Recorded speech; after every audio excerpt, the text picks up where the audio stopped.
¿Cómo está el ánimo? ¿Bien? ¿Sí? ¿Bien? ¿Están animados? Genial. Día viernes, término de la semana laboral. Estamos todos animados y gracias por asistir a este taller. De verdad que va a ser de bendición poder confrontar aquellas cosas que personas no creyentes están editando para nuestra sociedad, para nuestra nación. Así que tenemos un taller que es una constitución y en adelante les voy a explicar en qué consiste el taller. Tenemos dos partes, ¿ya? 40 minutos aproximadamente va a durar el primer taller. Después vamos a tener un break, un refrigerio. Tenemos pan, galletita, café, té en la zona de atrás. Entonces vamos a tener 15 minutos de refrigerio y después nos volvemos a sentar. Pueden después venirse con su café, su té y tomar asiento, ¿ya? Para seguir con la segunda parte, que ahí tenemos 40 minutos más aproximados de enseñanza. Así que ahí Franco va a explicar y él va a abordar todos los temas más relevantes. No la va a tocar completamente, eso fue lo que me dijo, porque es muy extensa y nos llevaría muchas horas. Así que lo más relevante en que nos afecta y nos compete a nosotros esta nueva constitución, este borrador que va a ser aprobado o rechazado el domingo 4 de septiembre. Así que sin más vamos a tener una palabra de oración y vamos a inclinar nuestros rostros. Padre Celestial, Dios nuestro, gracias te damos por poder poner delante de la luz de nuestros principios bíblicos, de la palabra tuya, Padre, cada uno de estos principios, Señor, ejecutados por aquellas personas que están escribiendo esta nueva constitución para nuestro país Chile. Dios, ten misericordia de tu iglesia, ten misericordia de tu pueblo, Señor, y que podamos triunfar, Señor, en esa votación, que podamos votar conforme a nuestros principios de la palabra del Señor y que ahora podamos, Señor, también aprender junto a nuestro hermano Franco. Úsale grandemente en esta exposición, Señor. Gracias por los presentes y también te pedimos por aquellos que vienen en camino. En nombre de tu Hijo amado Jesucristo. Amén. Amén. Así que, sin más tardanza, dejamos a hermano Franco acá que nos va a compartir.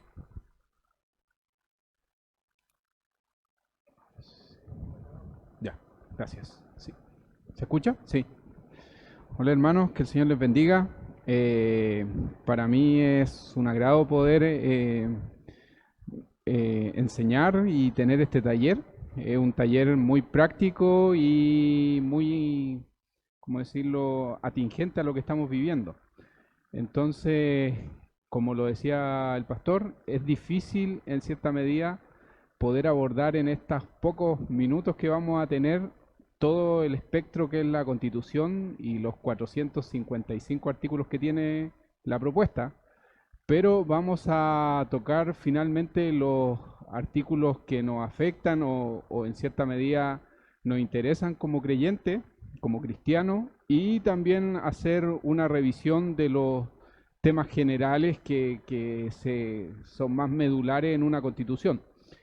Las preguntas van a ser muy breves si es que hay alguna intervención, porque si no me voy a retrasar mucho en la explicación y me voy a quedar con algunas preguntas.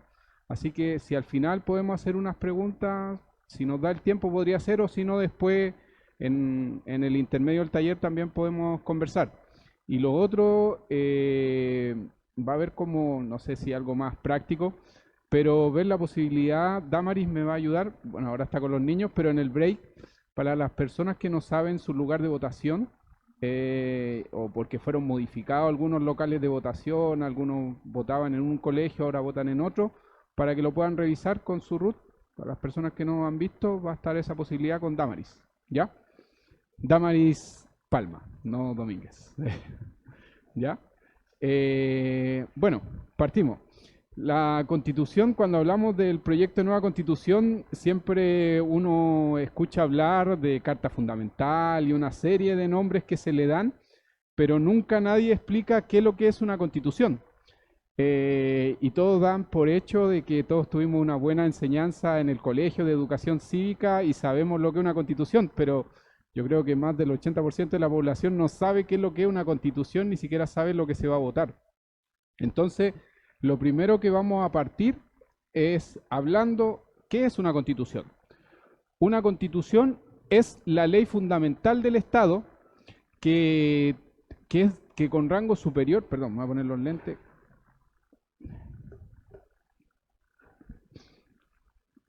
con rango superior al resto de leyes, que define el régimen de los derechos y libertades de los ciudadanos y delimita los poderes e instituciones de la organización política. Es posible señalar que hablar de constitución se hace referencia a la norma jurídica más importante del Estado. Es decir, es la norma donde parte todo y donde nace todas las demás leyes, y es la norma más importante de un Estado. Es la columna vertebral, como lo dice ahí, simple, es una constitución, es la norma fundamental de carácter estructural que permite organizar el Estado, siendo la guía de orientación a su gobernación. Principalmente la Constitución nace de gobiernos democráticos, como el que estamos, en una democracia, en una autocracia, una dictadura. No existen constituciones porque no es necesario limitar el poder, porque el poder lo tiene una sola persona. En gobiernos democráticos existe la limitación al poder, y la limitante al poder se hace a través de una constitución. ¿De qué forma? Existiendo una separación de poderes. Hay poder legislativo, poder ejecutivo, poder judicial. Son los tres poderes que generalmente están en todos los estados. Y estos tres poderes se limitan, y su ordenanza queda establecida en la Constitución, cómo operan estos poderes, y aparte quedan establecidos también los derechos fundamentales de las personas. ¿Qué es lo que el Estado como ente, como vean al Estado como algo superior que puede aplicar la fuerza, se limita a sí mismo para no aplicarla contra un ciudadano, contra un particular? Y eso me lo consagra y me lo establece como un derecho para mí la Constitución. Ya uno de los nombres que se le da: Carta Magna, Carta Fundamental, Ley Suprema, Ley Superior, Código Político. Son algunos nombres que le dan, pero es la Constitución finalmente lo mismo. Hay distintas clases de constituciones en el mundo. Ya que vamos a ver la nuestra, que es una propuesta, hay que ver dentro de qué está nuestra Constitución, y hay distintas formas de poder dividirla, por decirlo de alguna forma, o clasificarla, que es según su materia, según su extensión, según su capacidad de reforma y según su origen. Primero, según su materia. Hay que distinguir dos tipos de constituciones en el mundo. Hay algunas constituciones que son escritas, aquellas cuyo contenido queda reflejado en un texto único, como el nuestro, como el actual y el que se está proponiendo. Y hay constituciones consuetudinarias, que son de estados como Inglaterra, que vienen con una larga trayectoria ya más republicana y donde tienen otras formas de gobierno. Según su extensión, hay constituciones que son breves, son aquellas que cuentan con una cantidad reducida de artículos por los cuales se regulan aspectos esenciales de la organización política y los derechos fundamentales del Estado. Según un profesor Verdugo, Sergio Verdugo, este ha sido el casi de todas las constituciones chilenas. Históricamente las constituciones chilenas no son muy extensas, porque se entiende que el concepto, como decirlo, menos es más, porque entre yo más explico algo, más limito una ley posterior para que regule esa materia tan específica. Por eso que las constituciones chilenas en su historia han sido breves en cuanto a los aspectos generales a regular. No son, a diferencia de lo que es la actual, es una constitución muy desarrollada, como lo dice ahí. Es un proyecto de constitución que tiene 445 artículos. Es decir, tiene muchos artículos que deberían ser, que una de las críticas que se le hace, que deberían ser objeto de ley más que de una constitución, porque limita las leyes posteriormente. ¿Ya? Según su capacidad de reforma, hay constituciones que son pétreas, que no se pueden reformar. Hay constituciones que son semirrígidas y rígidas, son aquellas en las que se contempla un procedimiento especial y complejo para modificar el texto constitucional. Generalmente la mayor dificultad del procedimiento está dada por la exigencia de altos quórum. Un ejemplo de la constitución rígida es la Constitución argentina, que exige un quórum de 2/3 de la totalidad de los miembros del Congreso. La Constitución chilena actual también tenía ese ese quórum para modificar la Constitución, que se llegó para poder llegar a este texto, esta propuesta de texto, se llegó a ese quórum, un acuerdo político, por el llamado estallido social, se llegó a un acuerdo político y los diputados y senadores votaron para que se pudiera modificar el texto. Constituciones flexibles, aquellas que no contemplan un procedimiento especial para su reforma y por tanto se modifican conforme al procedimiento establecido en una ley ordinaria o común. Esto es importante, si bien es cierto, no es bueno que las constituciones sean pétreas, pero tampoco es bueno que las constituciones sean flexibles, sino semirrígida en un sentido que la Constitución establece derechos fundamentales que deben quedar en el tiempo. Una Constitución generalmente regula históricamente unos 60, 70 años o 40, por decirlo de alguna forma, dependiendo del proceso político, pero deberían quedar establecidas para dar estabilidad al país por un tiempo largo, no modificarse y cambiarse constantemente. ¿Ya? Y aquí entramos ya a un tema más derecho, no tanto tan dogmático, sino para qué sirven esencialmente las constituciones. Las constituciones es la columna vertebral de un Estado, pues sobre ella descansa toda la organización jurídica y política de ésta. Su importancia y utilidad deriva del hecho que de ella da cuenta de un conjunto de principios, valores y reglas sobre el modo de ser y de querer de ser de una sociedad. Por eso es tan importante una constitución, porque refleja lo que quiere la sociedad en un momento determinado. ¿Qué es lo que queremos como país? Y eso queda reflejado en la Constitución, que es la columna vertebral del Estado. O sea, lo que queremos como país se refleja en la Constitución y esto queda establecido por generaciones posteriores para que sea el modelo que deben seguir. Porque finalmente esta Constitución que vamos a votar ahora el 4 de septiembre, en caso de aprobarse, nosotros a lo mejor, no sé, en un par de años más recién la vamos a poder ver, pero los que van a vivirla a concho son los que están allá afuera con los niños. Los niños, nuestros hijos, mis hijos, van a ser los que van a vivir si en este caso esta Constitución llega a aprobarse. Ellos finalmente van a ser los que van a crecer con ese proceso. Por esta razón se habla de supremacía constitucional para expresar que ninguna norma ni ninguna autoridad u organismo de Estado, persona o grupo de personas puede ser por sobre los preceptos y principios constitucionales. Por eso es tan importante esto. La supremacía constitucional revela que, por ejemplo, en caso, de la ley de libertad de culto, diga algo respecto que nos dé algún tipo de derechos y se contrapone a lo que dice la Constitución, esa norma ipso facto en el acto queda eliminada, derogada, porque no puede ir en contra de lo que dice la Constitución por este principio de supremacía constitucional. Todas las leyes tienen que ir de acuerdo a esta norma de supremacía constitucional. El poder constituyente, que es de donde surge la Constitución. ¿Por qué surge esta Constitución? El poder constituyente, se entiende poder constituyente aquel que tiene la atribución de establecer la norma fundamental de un ordenamiento jurídico, de donde nace la Constitución. Por eso es poder constituyente. El titular de este poder es el pueblo, pues en él donde se radica la soberanía popular. Estos son conceptos más teóricos respecto de cómo se forma una Constitución.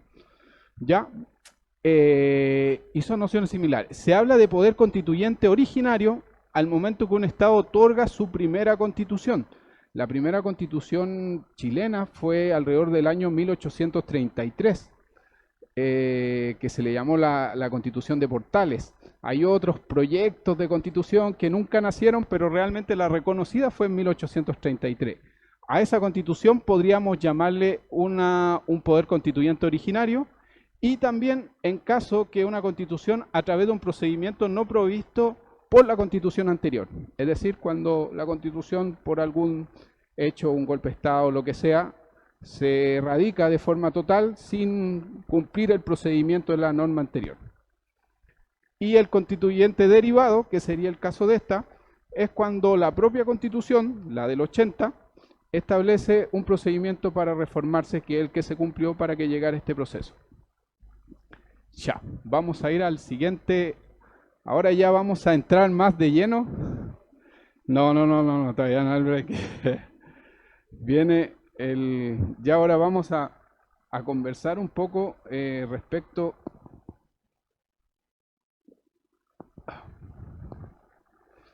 Vamos a ir ya, entramos como, eso fue como el preámbulo del tema, respecto a ya directamente qué es lo que es una constitución o qué es lo que establece la propuesta de nueva constitución. Como lo dije en un comienzo, no voy a poder hablar de todos los temas que hay. Si ustedes han visto la televisión actual, semana por semana o día por día hablan de un tema de la constitución y todavía no termina. Así que en general voy a hablar de algunos que yo consideré trascendentales que se conocieran y para que podamos aclararlo si es que hay alguna duda. El primer concepto que vemos, si tienen su constitución, el primer artículo, usted abre la constitución, el primer artículo dice: Chile es un estado social, democrático, de derecho, es plurinacional, intercultural, regional y ecológico. La plurinacionalidad, un concepto que todos repiten y que nadie entiende, ¿sí o no? Es un concepto que lo dice el artículo primero de la Constitución, señala que es un estado, como lo decíamos, plurinacional, intercultural, regional y ecológico. Y luego el artículo quinto señala: Chile reconoce la coexistencia de diversos pueblos y naciones en el marco de la unidad del Estado. La coexistencia de diversos pueblos y naciones, este es uno de los temas más de la propuesta que más ha levantado varias alarmas, ya que hay diversas personas que dicen que convertirnos en un Estado plurinacional podría dividirnos, ¿ya? La plurinacionalidad es que dentro de un Estado existe el reconocimiento de pueblos o naciones que son preexistentes al Estado de Chile. Es decir, el Estado es uno, sigue siendo el mismo, el Estado de Chile, pero se le reconoce a pueblos o naciones pequeñas dentro de este Estado, ¿ya? Que van a romper, en cierta medida, van a romper los conceptos de distribución del territorio que actualmente tenemos, muchos de ellos. Porque actualmente nos dividimos en región, provincia, comuna. Entonces puede ser que una nación, un pueblo mapuche, por decirlo de alguna forma, abarque varias regiones y rompa y tenga que dividir varias regiones donde ellos van a ser en cierta medida quienes van a administrar ese proceso de Estado, porque el Estado se autolimita y le dice: perfecto, ustedes están antes que nosotros, son preexistentes al Estado de Chile. O sea, antes que lográramos nuestra independencia, ustedes existen. Entonces yo me adapto a su terreno. Seguimos siendo el mismo Estado, pero ahora ustedes administran ese terreno, ese pueblo. El artículo 34 no lo quise agregar, si es que lo tienen. 34. Sara, ¿me puedes ayudar? ¿Me lo lees, por favor? Sí, sí, exacto. ¿El micrófono?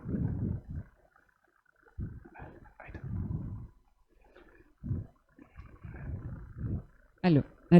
El artículo 34. Los pueblos y naciones indígenas y sus integrantes, en virtud de su libre determinación, tienen derecho al pleno ejercicio de sus derechos colectivos e individuales. En especial, tienen derecho a la autonomía, al autogobierno, a su propia cultura, a la identidad y cosmovisión, al patrimonio, a la lengua, al reconocimiento y protección de sus tierras, territorios y recursos en su dimensión material e inmaterial y al especial vínculo que mantienen con estos, a la cooperación e integración, al reconocimiento de sus instituciones, jurisdicciones y autoridades, propias o tradicionales y a participar plenamente, si así lo desean, en la vida política, económica, social y cultural del Estado. No hay mucho que agregar, si no es mucha interpretación la que uno puede dar al leer ese artículo al respecto de la autonomía que van a tener estos pueblos o naciones indígenas. En general, este es uno de los puntos más criticados, uno de los puntos bien criticados respecto y que realmente nos demuestra una cosa que es la división dentro de un mismo Estado. Todos somos chilenos y tendríamos que poder dirigirnos a cualquier parte de nuestro propio país por el hecho de ser chilenos. Y se regula y se señala que una de las críticas es se propone la autonomía de los entes territoriales, regionales, comunales y territorios indígenas, con autonomía política, administrativa y financiera para realización de sus fines e intereses. Sin embargo, a diferencia de las regiones y comunas cuyos límites territoriales están definidos hace un buen tiempo, en el caso de los territorios indígenas sus límites son discutidos y se deja que una ley los defina con un procedimiento confuso y abierto. Es decir, nadie sabe hasta dónde llegaba el pueblo de Aguita, hasta el pueblo Aymara, nadie sabe a ciencia cierta cuál era su área de influencia, cuál podría considerarse su terreno. No sé, la mayoría va a decir, no, ¿dónde está la minera, no sé, Pelambre? Esa es mía. No sé, algo así se me ocurre, es parte de mi territorio indígena, como y no es un constituyente de acá de la zona, dijo que el Valle del Elqui le pertenecía al pueblo de Aguita. Entonces, es muy, muy, muy ambigua la norma y que ni siquiera, obviamente, todo lo derivan a la ley, lo que no pueden explicar al bolsillo payaso, la ley, porque no lo pueden explicar, pues no pueden explicar cuál es el territorio indígena, entonces ya que la ley, tiramos la pelota para adelante, que la ley lo explique, yo no puedo. En tercer lugar, llama la atención que en los casos de las autonomías territoriales indígenas, estas gozarían de un estatus jurídico muy superior a las demás entidades territoriales, donde además de la autonomía, estos gozarán de la potestad de autodeterminación y autogobierno. O sea, ellos no van a tener como una jerarquización de sus decisiones, no van a pasar por nuestros representantes, sino que ellos van a tener su autogobierno. Tampoco fiscalización, menos. Ellos porque sería una forma del Estado chileno intrometerse en ese pueblo, que no se puede hacer porque nos estamos autolimitando. Y en caso de que nosotros como Estado dijéramos, no, nos metimos igual, permiso, voy a la Corte Internacional, los tratados firmados por Chile, dice que tú tienes que respetar esto porque somos pueblo y la Carta Fundamental dice esto. Perfecto, eso dice, sí, ustedes solo se pusieron la pistola en el... Sí.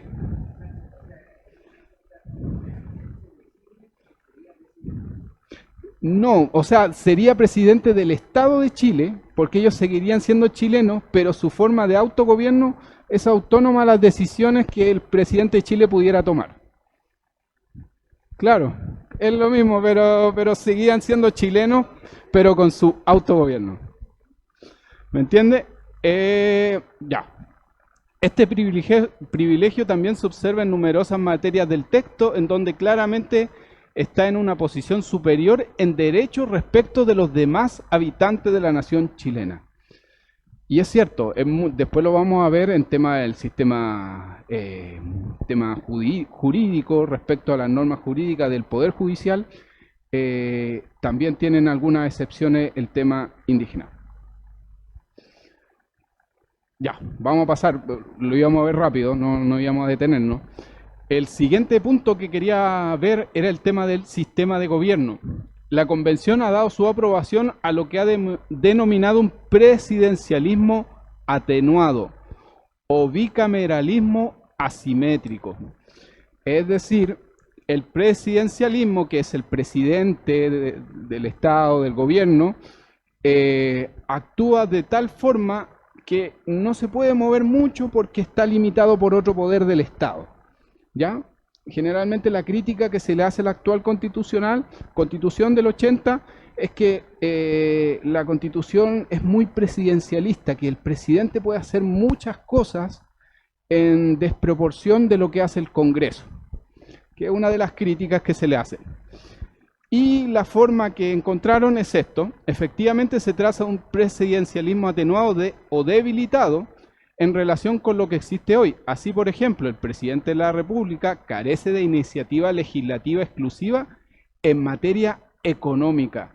Y esto es complejo.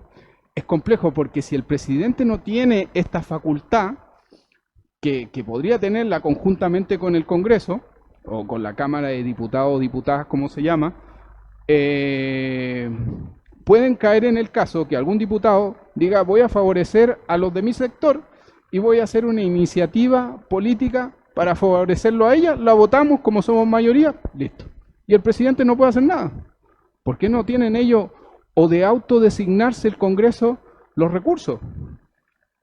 ¿Me entienden? O sea, exacto, no hay.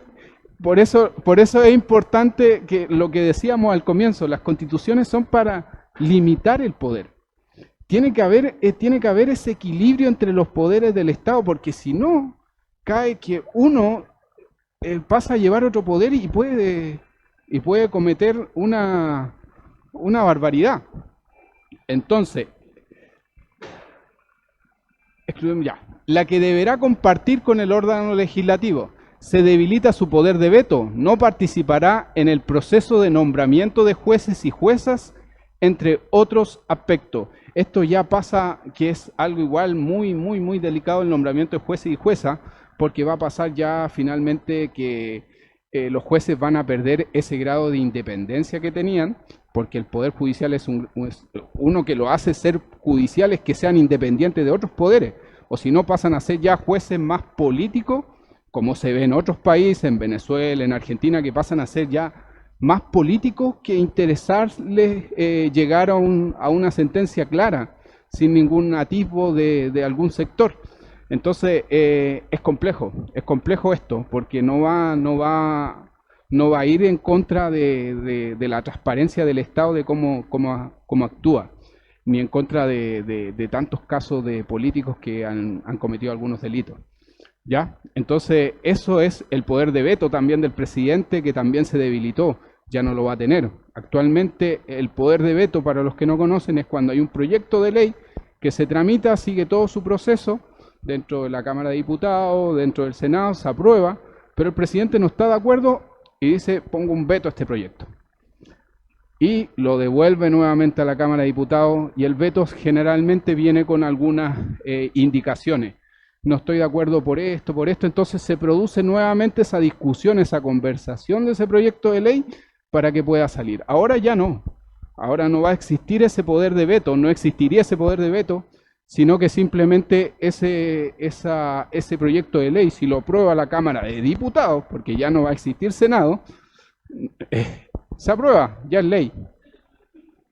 No va a haber filtro, no va a haber una compensación, ni siquiera va a estar el Senado para decir: oye, voy a indicar otra cosa. No va a existir. La estructura del sistema de gobierno que se propone tiene una falencia fundamental: el presidencialismo con bicameralismo asimétrico. Mire esto, siempre los chilenos somos... No existe, en ninguna parte del mundo existe este sistema político, en ninguna parte del mundo. No existe. De hecho, algunos constitucionalistas lo comparaban con experiencia de Camerún. Yo decía, pero Camerún, no sé, no hay otros países con mayor tradición democrática que podríamos fijarnos, pero ni siquiera así como no existe otro sistema político como el que se está proponiendo. No hay. Es un experimento global en Chile lo que se está haciendo. Ya, la razón es muy simple. El sistema presidencial se basa en la concentración del poder en el presidente de la República, el que reúne todas las calidades, que era lo que recién hablábamos, que era jefe de Estado y jefe de gobierno. A diferencia de los sistemas parlamentarios, semiparlamentarios, semipresidenciales, que se caracterizan por la separación del jefe de Estado y el jefe de gobierno. No sé si ustedes han visto en Inglaterra que hay un presidente que es el jefe de gobierno y la reina, que es la jefa de Estado. Esa es la diferencia. En Inglaterra hay esa diferencia. El jefe de gobierno es como el que va a la política misma de la administración de todo el país. ¿Ya? Frente a esta doble calidad de jefe de Estado y jefe de gobierno surge la necesidad de fijar contrapesos que velen por el equilibrio entre los poderes del Estado. Es lo que señalábamos, que finalmente el presidente pierde mucha de sus facultades y no se produce este contrapeso. Y ejemplos de otros estados de presidencialismo en nuestra propia región, Estados Unidos, México, Colombia, Brasil, Uruguay, Argentina y Chile, durante 200 años, hemos tenido un presidencialismo con bicameralismo basado en el Senado, en un Senado y en una Cámara de Diputados, porque se produce directamente un contrapeso al existir el Senado. Este nuevo proyecto de constitución lo elimina. Ya no existe esa Cámara donde se discute, ni siquiera hubieron argumentos técnicos en la discusión para eliminar el Senado. Los últimos argumentos que se dieron fue que el Senado era un sector muy elitista. Pero ¿qué tiene que ver elitista si era elegido por todos y representaban a una región? Entonces, el contrapeso no existió y no existe ahora. Ese bicameralismo que está en todos estos países de larga tradición, incluso en Argentina, Uruguay, que no son países latinoamericanos, mantienen eso porque entienden que es un sistema de equilibrio entre los poderes del Estado. Y eso finalmente no se establece.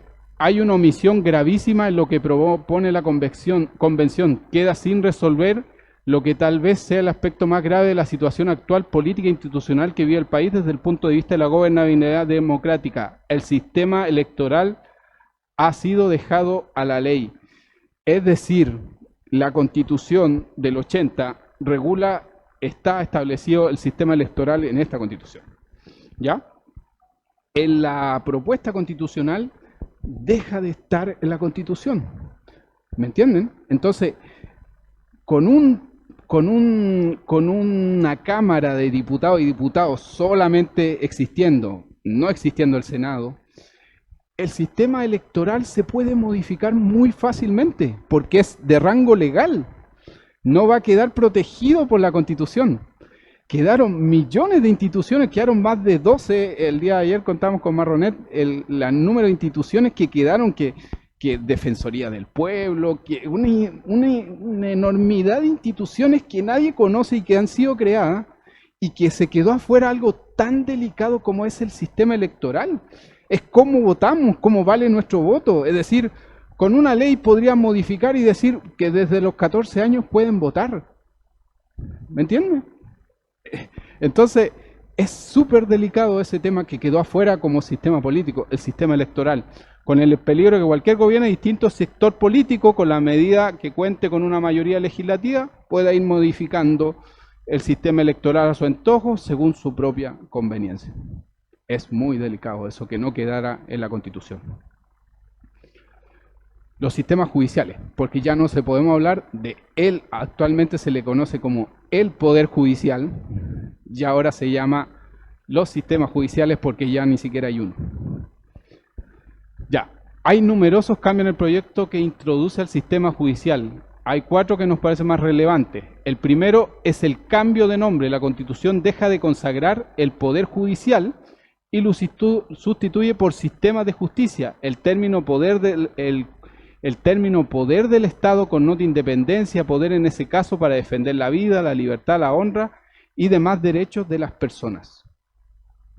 Un segundo cambio consiste en que el texto establece una serie de orientaciones obligatorias para los jueces que van más allá de su deber de resolver conforme a derecho. Se le obliga a regirse por los principios de paridad y perspectiva de género. Que esto es grave, porque hay algo cuando tiene que fallar un juez, es que tiene que tener, es justicia, no puede tener preferencia por uno de los dos sectores. No sé si ustedes, como lo decía René, no sé si ustedes han visto la imagen muchas veces que hay de la justicia cuando que es una mujer cerrada los ojos con una balanza. Es eso, o sea, no puede tener preferencias el juez. Antes de dictar su fallo va a decir, yo hombre voy con una mujer, yo ya voy perdiendo 1-0 porque soy hombre. No puede partir así, no puede tener eso un juez antes de comenzar a dar un fallo, a dictar un fallo. Y perspectiva de género, paridad de género y resolver con enfoque de género y se le somete al deber de garantizar la igualdad sustantiva.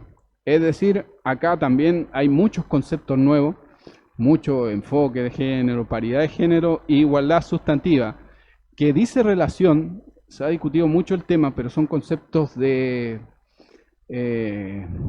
izquierda, va a decirlo ya, digámoslo. Sí, son conceptos de izquierda. De igualdad sustantiva, no importa la igualdad, ya no es solamente la igualdad, porque aquí la Constitución del 80 dice, las personas nacen libres e iguales en dignidad y derecho. No dice nada más, iguales, punto. Acá le agregaron sustantiva. ¿Qué quiere decir? Que yo soy igual a otro en los resultados. Yo no soy igual podemos ser los dos iguales ante la ley, pero si él tiene una mejor posición que la mía, ya no somos iguales en resultados, o sea, ya no hay una igualdad sustantiva con la mía. O sea, el resultado tiene que ser el mismo. Si los dos somos pobres, ya, hay igualdad sustantiva. Si los dos somos ricos, hay igualdad sustantiva. A eso va llevado. Sustantiva al resultado, a esa igualdad del fin, de dónde termina esa igualdad. No hay un concepto de igualdad como se entendía siempre, de igualdad ante la ley. Todos somos iguales ante la ley, ahora ya no. Ya no es el concepto de igualdad ante la ley, sino en la igualdad en el resultado. Son conceptos nuevos que se dan, porque ya no basta con ser iguales ante la ley. Ahora el Estado tiene que asegurarme que somos iguales en el resultado final. Ahí es donde importa. Así estos deberes traen consigo incerteza en la aplicación del derecho. No se puede aplicar el derecho bajo esas normas. Un juez, ¿cómo va a poder fallar dentro de esas normas? O sea, si un juez falla en contra de una mujer, qué sé yo, que acusó a un hombre de maltrato y el hombre nunca la golpeó y falla en contra de esa mujer, ¿lo van a acusar de qué? De que no tuvo los principios de paridad y perspectiva de género. No tuvo la suficiente valentía para dar un fallo en contra de ese hombre. Y lo pueden hasta sancionar. La certeza o seguridad debería ser un valor primario a realizar por el sistema jurídico y estas normas lo debilitan. No dan seguridad respecto a los fallos de los jueces. Si los jueces actualmente ya no tienen realmente mucha confiabilidad, ahora va a ser menos, si es que se llega a aprobar. Tercer cambio importante es la justicia indígena, que era lo que recién hablábamos. Establece el proyecto constitucional que la jurisdicción se ejerce no solo por los tribunales, que todos conocemos, sino también por las autoridades de los pueblos indígenas. Agrega el proyecto que el Estado reconoce los sistemas jurídicos de los pueblos indígenas, los que en virtud de su derecho a la libre determinación coexisten coordinados en un plano de igualdad con el sistema nacional de justicia. La Constitución no establece quiénes son ni quiénes designan las autoridades de los pueblos indígenas, ni con competencia para ejercer la jurisdicción. Y ahí la pregunta de cajón cabe es, ¿cuál es la ley de los pueblos indígenas? ¿Quién conoce las leyes del pueblo Cahuéscar, de los Diaguita, de los Coya, de los Chango? ¿Quién conoce el sistema penal de ellos? ¿Cuáles son sus leyes? Si cometen una falta, ¿a quiénes irán ellos? Porque ellos son autónomos y se les reconoce un sistema de justicia autónomo. No sé si me entienden la debilidad del tema y la amplitud. O sea, por querer hacer algo, entre comillas, bien, no se entendieron los conceptos. Porque es algo que señalaba acá mismo, lo decía Sara en el 34, dice, en especial tienen derecho a la autonomía, al autogobierno, su propia cultura, independencia, cosmovisión, patrimonio, lengua, reconocimiento y protección de sus tierras, territorios y recursos. Y aparte también se les reconoce un sistema de justicia propio, que nadie lo conoce. No hay reflejo y para ser sincero, la cultura occidental es mucho más avanzada que una cultura indígena en cuanto a la determinación de las normas jurídicas que nos rigen. ¿Me entiendes? Es mucho más específica y mucho más tradicional, donde todos deberíamos regirnos por la misma ley, que es lo que ya no existe. Porque recuerden, el concepto ya no es igualdad ante la ley, es igualdad sustantiva. Ya no somos iguales ante la ley, ahora somos sustantivamente iguales. Un pueblo indígena es sustantivamente igual a mí como chileno. Bueno, yo soy campillay, pertenezco a la etnia diaguita, pero soy distinto a un chileno normal que no tenga ninguna designación de etnia. ¿Me entienden? Entonces, esa igualdad, ese concepto es totalmente errado porque nos diferencia y nos separa. Y qué decir si es que cometen alguna falta y si hay algún delito. Si yo como cometo un delito, ¿qué me voy a ir a la justicia penal? No, voy a decir que me juzgue el toqui. Es que es lógico, voy a decir, no, yo soy, no sé, yo soy diaguita, me juzgue el toqui. ¿Para qué me voy a ir ante un juez si cometí un delito?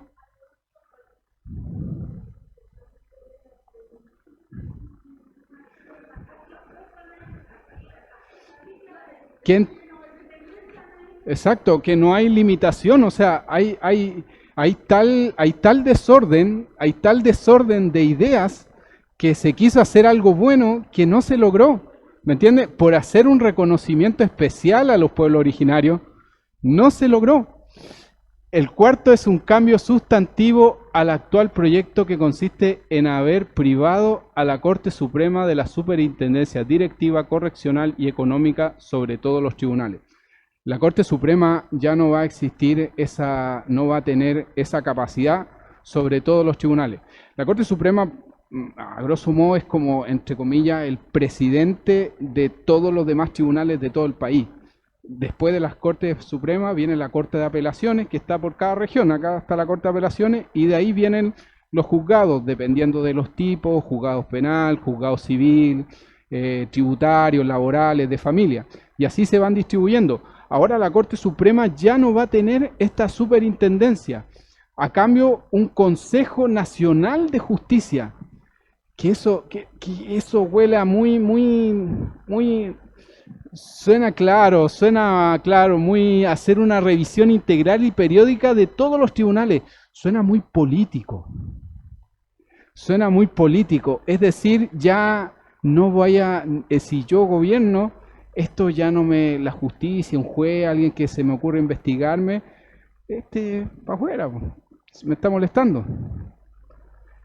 Para todos los jueces, con competencia para, entre otras cosas, nombrar a todos los jueces, adoptar medida disciplinaria en contra, incluir su remoción, evaluar y calificar periódicamente el desempeño de cada juez. O sea, si este juez me llega a investigar o a fallar en contra de uno de mis diputados, del sector que sea, este Consejo de Justicia va a ser el primero que va a actuar en contra de ese juez. Y es decir, la independencia del Poder Judicial ya no va a existir. No va a existir. Así como gestionar los recursos del sistema judicial, incluso va a administrar recursos este Consejo Nacional de Justicia, que es complejo.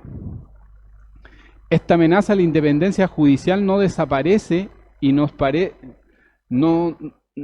parece que se agrava desde que un solo órgano concentra las facultades de nombrar, disciplinar, remover y ascender a cada juez, incluyendo a los de la Corte Suprema. El asunto es más grave ya que se trata de un órgano judicial. De 17 integrantes, 8 serán jueces elegidos por sus pares, ¿ya? 2 funcionarios del sistema también elegidos por sus pares, del mismo sistema que es independiente del Poder Judicial, 2 integrantes de los pueblos indígenas y 5 elegidos del Congreso. Es decir, la mayoría de los integrantes de este consejo no van a ser jueces, es decir, pueden fallar en contra de cualquier juez. Exacto, van a ser políticamente dirigidos.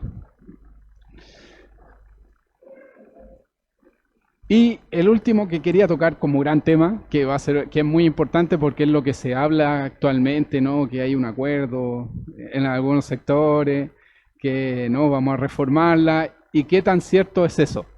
El texto establece que la reforma que altere sustancialmente el régimen político y el periodo presidencial, el diseño del Congreso, diputadas y diputados, la Cámara de la Región y la duración de sus integrantes, la forma del Estado regional, el principio y los derechos fundamentales y el capítulo de reforma y reemplazo de la Constitución se requiere una vez aprobado por el Congreso diputado a diputado, que ya no va a existir Senado, y la Cámara de las Regiones, que es un nuevo organismo que se quiso crear, entre comillas, para decir, oye, ya no va a estar el Senado, pero existe esta Cámara de las Regiones, y quisieron hacer el típico copiar y pegar las atribuciones que tenía el Senado, pasársela a la Cámara de las Regiones, pero hay muchas atribuciones que tiene el Senado que no se la pueden pasar a la Cámara de las Regiones, sino se quedan solamente en la Cámara de Diputados.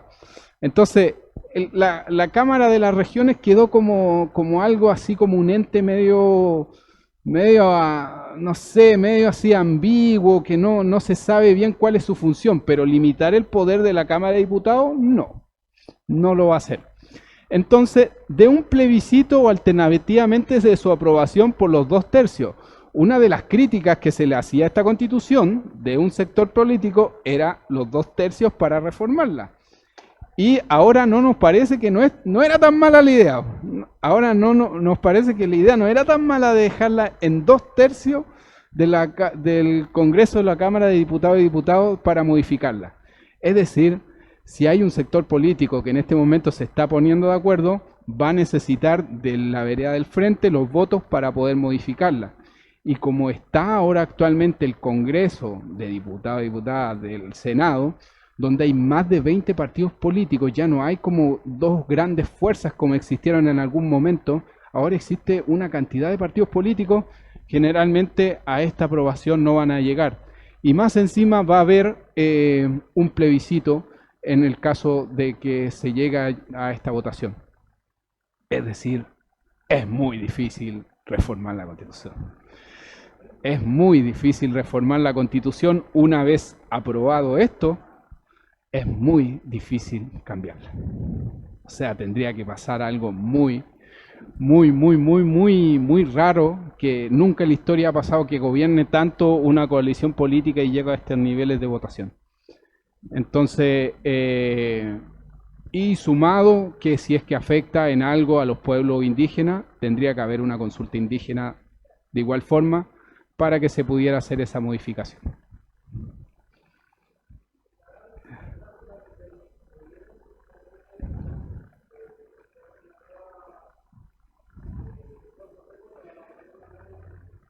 Eso está en veremos, porque no entra ya la propuesta de constitución ya de ganar el rechazo, esa propuesta queda en cero, y el acuerdo que era llegar a este proceso de una constitución y votarla, termina. O sea, el acuerdo fue elegir constituyente, modificar la constitución, hacer un texto y votarlo, un plebiscito de salida.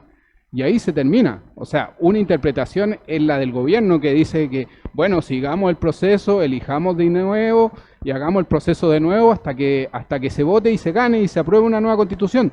Pero eso no es ley actualmente. O sea, es algo solamente que está dentro de las ideas de él y no es un acuerdo que haya en el sistema político general para llegar a ese nivel.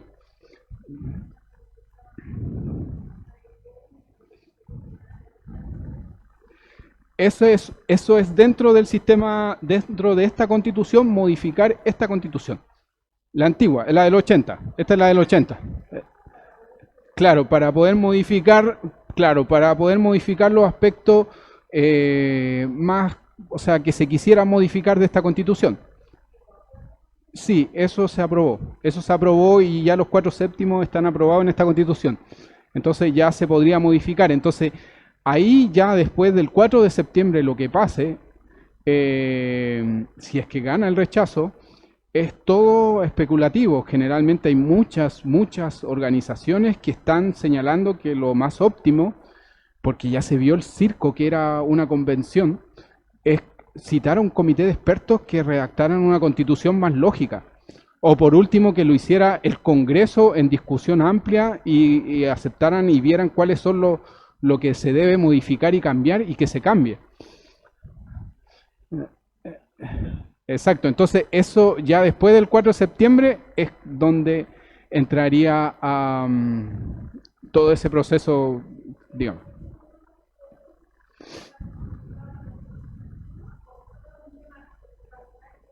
No, fue modificado en la Constitución antigua del 80, fue modificado y quedó establecido ya en la Constitución. Ya, exacto, con eso ya está modificado, pero obviamente hay que esperar qué es lo que pasa el 4 de septiembre. Todavía no se puede decir nada. Hay mucha falta de información, hay mucho compromiso político, muchas promesas de amor eterno que finalmente pueden quedar en nada, en promesas nomás. Confiar en un político es difícil. Las vueltas, no, es que yo no dije eso, dije otra cosa, me entendieron mal. Me sacaron de contexto, hay una infinidad de cosas que que los políticos dicen cuando se ven acorralados con algo que ellos señalaron. Entonces,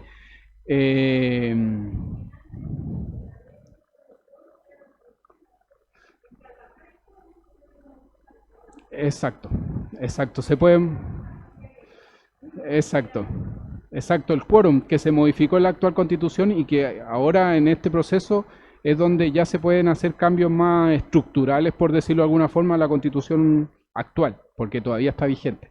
No deja de estar vigente por haber una votación. Así que eso, ahora entramos a un mini break con Damaris si quieren ver el tema de la votación, los locales de votación. Consultora.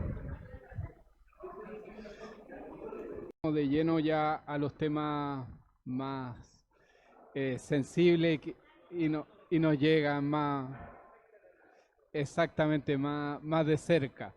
Vamos a ver aborto, educación, libertad religiosa en la nueva Constitución.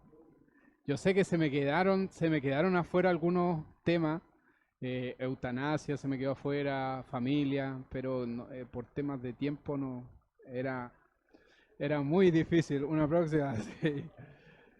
Así que vamos a partir con el aborto o interrupción voluntaria del embarazo. Ya, los cristianos estamos llamados a participar en los asuntos que repercuten sobre el bien común, es decir, sobre materias civiles y políticas. Dicha participación debe ser una manifestación más de la vida en Cristo en nosotros.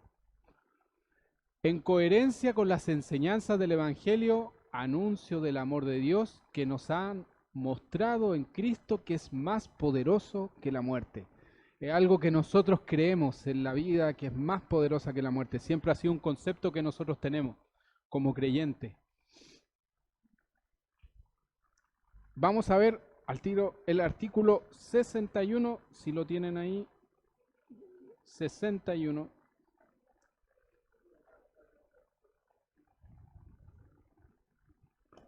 Ya, artículo 61. Dice, toda persona es titular de derechos sexuales y reproductivos. Estas comprende, entre otros, el derecho a decidir de forma libre, autónoma e informada sobre el propio cuerpo, sobre el ejercicio de la sexualidad, la reproducción, el placer y la anticoncepción. ¿Ya? El Estado garantiza su ejercicio sin discriminación. Mire, lo que se compromete el Estado. El Estado garantiza sin discriminación, con enfoque de género, inclusión, pertinencia cultural, así como el acceso a la información, educación, salud y a los servicios y prestaciones requeridos para ello, asegurando a todas las mujeres, y ojo con la siguiente palabra, y personas con capacidad de gestar. O sea, estamos hasta creativos, porque ¿qué otra mujer puede, quién más puede tener un hijo si no es una mujer? Entonces ya nos pusimos creativos con esto y personas con capacidad de gestar. Entonces a uno ya se le hace pensar, ya, entonces tiene que ser una mujer que se creó hombre y por eso no es mujer, sino que es un hombre con capacidad de gestar. ¿Ya? Y es gracioso porque uno de los argumentos que utilizan en muchas discusiones para que el hombre no pueda opinar sobre esto, que es la interrupción involuntaria o del aborto, dicen que el hombre no puede opinar porque no tiene útero. Pero sí, pero sí, pero sí hay personas con capacidad de gestar. O sea, ya.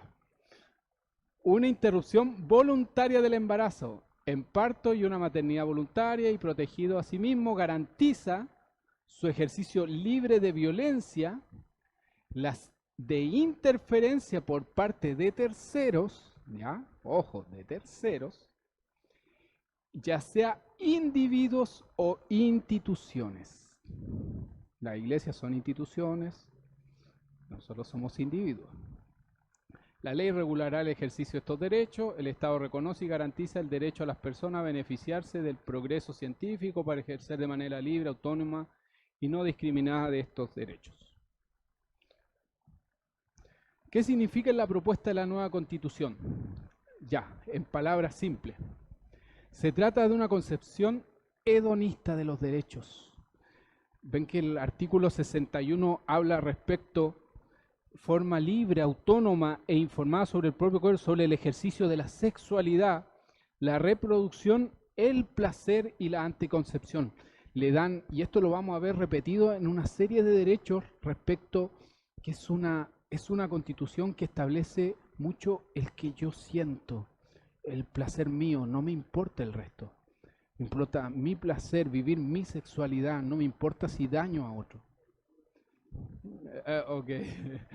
Supuestamente, además se disfraza el supuesto derecho de matar a los niños que están por nacer mediante las expresiones bonitas como derecho a decidir sobre el propio cuerpo. ¿Han visto eso, no?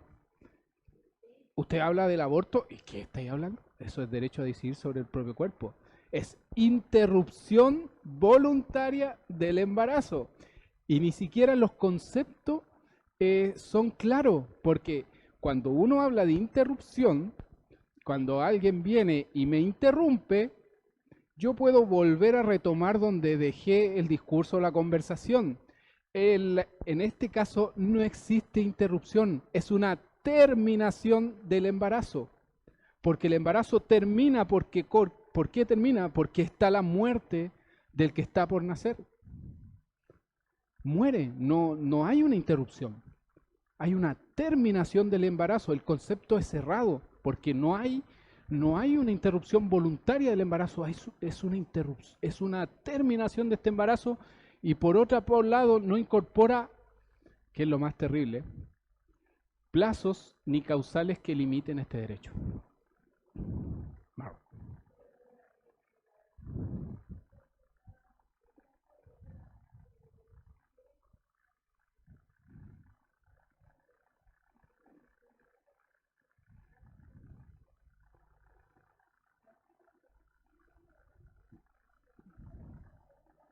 Claro, es que lo que entienden ellos en su concepción es que el niño que está por nacer no es persona. No es persona.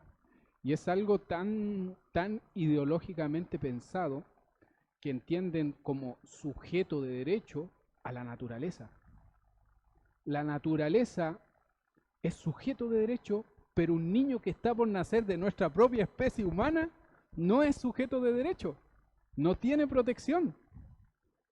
Es increíble, es increíble. De hecho, la Constitución actual, con todo lo criticado que está, el artículo 19, numeral 1, dice la Constitución a todas las personas, el derecho a la vida, la integridad física y psíquica de la persona. La ley protege la vida del que está por nacer. Hay una protección. No sé si me entienden el nivel ideológico que se llega cuando se empieza a hablar de estos conceptos.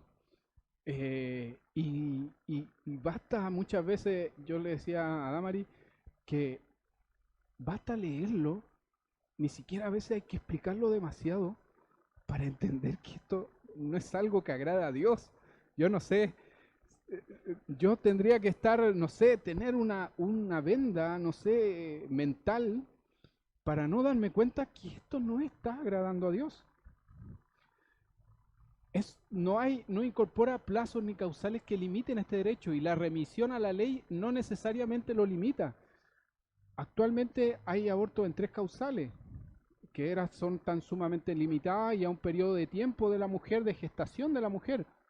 Esta Constitución, si quieren hacerlo por cualquier motivo, está el camino libre. No hay limitación.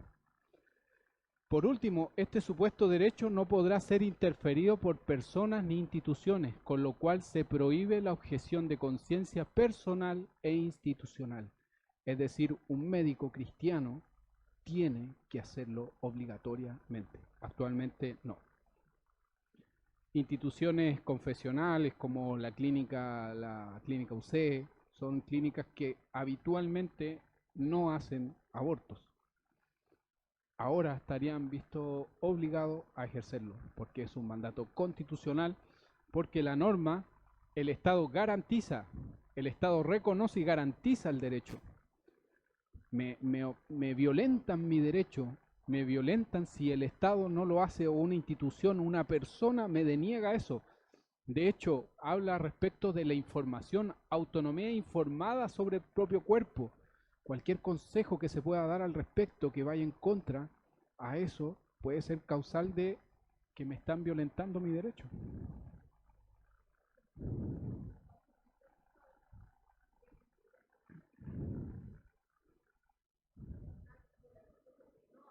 Exacto. Estoy violentando su derecho.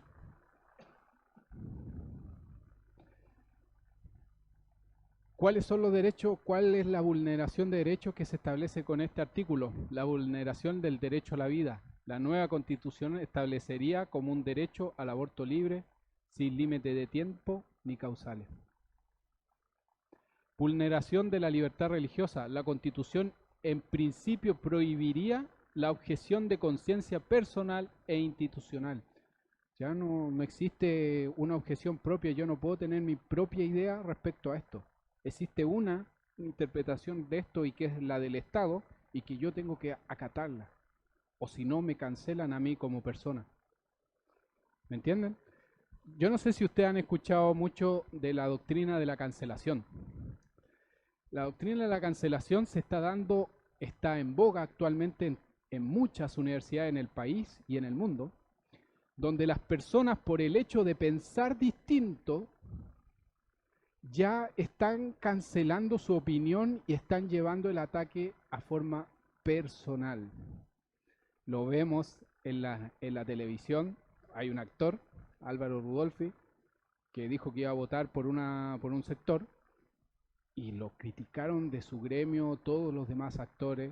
Los ataques no eran por lo que él había dicho, sino eran personales a él. Eso es cancelación. Eso es lo que vamos a vivir nosotros. Ya por el hecho solamente de pensar distinto, el Estado es el que, con el Estado me voy a tener que ver, porque el Estado es el encargado de garantizar este derecho. Ya no solamente voy a estar discutiendo con una persona, sino voy a estar discutiendo también con el Estado.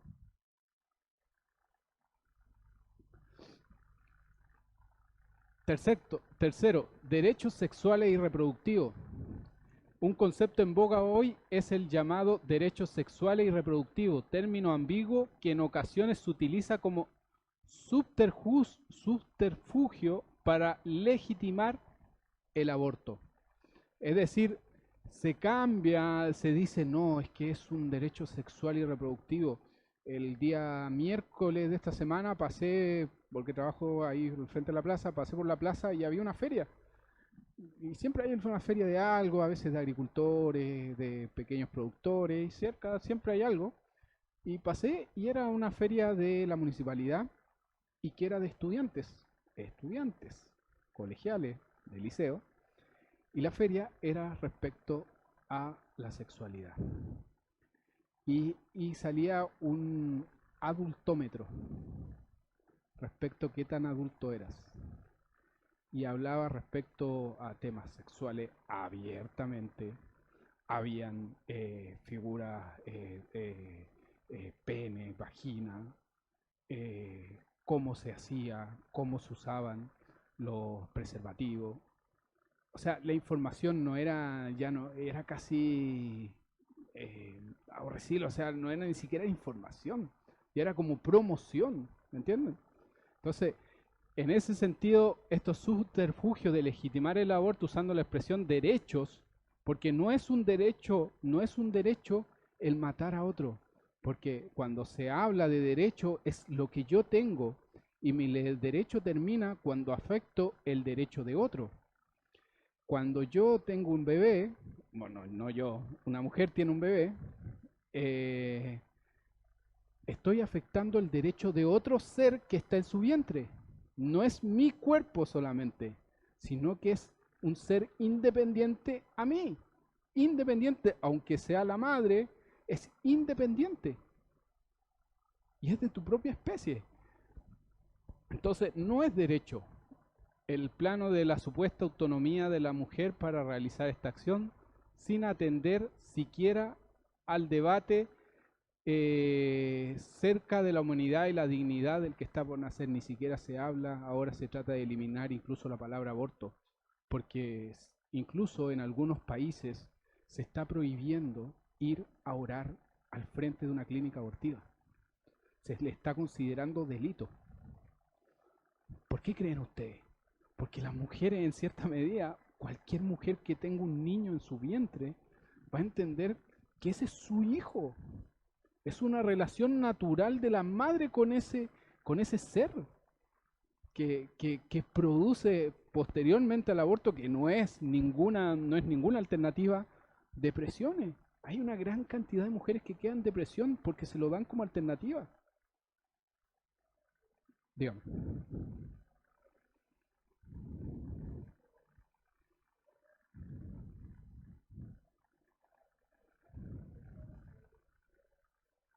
Exacto.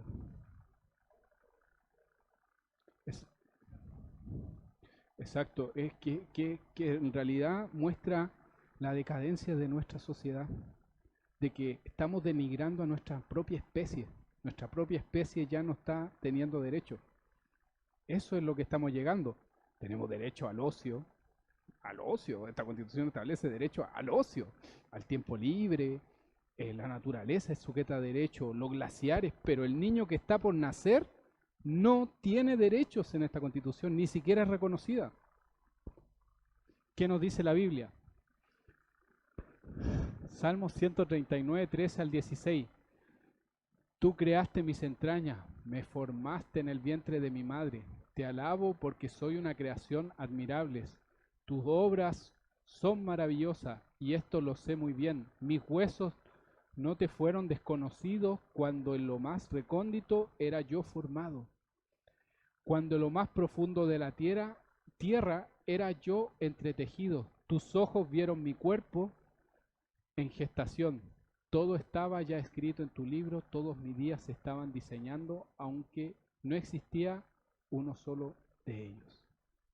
Eso es lo que pensamos como creyentes de la vida que está por nacer del niño que es persona. De ese momento nace la vida. De ahí el Señor ve a una persona. Y si lo fuéramos más profundo, desde ahí nos vio a nosotros como íbamos a ser. Ahí están llamando. Parece que voy a escuchar. Ahí.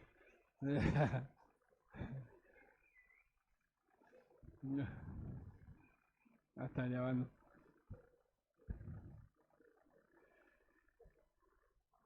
Conclusión. Lo que en la propuesta de la nueva constitución se llama interrupción voluntaria del embarazo es aborto libre, pues no establece plazos ni causales.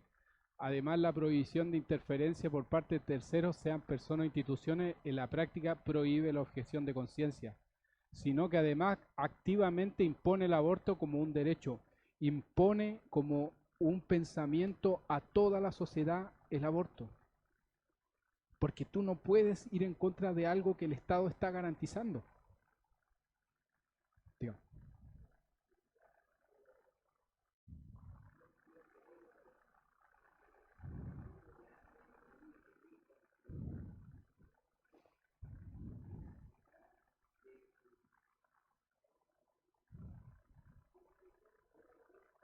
Sí, exacto. Es una dictadura porque no podemos pensar distinto. Eso es lo que yo le hablaba de la doctrina de la cancelación. Me cancelan mi pensamiento por pensar distinto, porque ahora es el Estado el que garantiza ese derecho y yo no puedo decir que pienso algo distinto como sociedad. Exacto.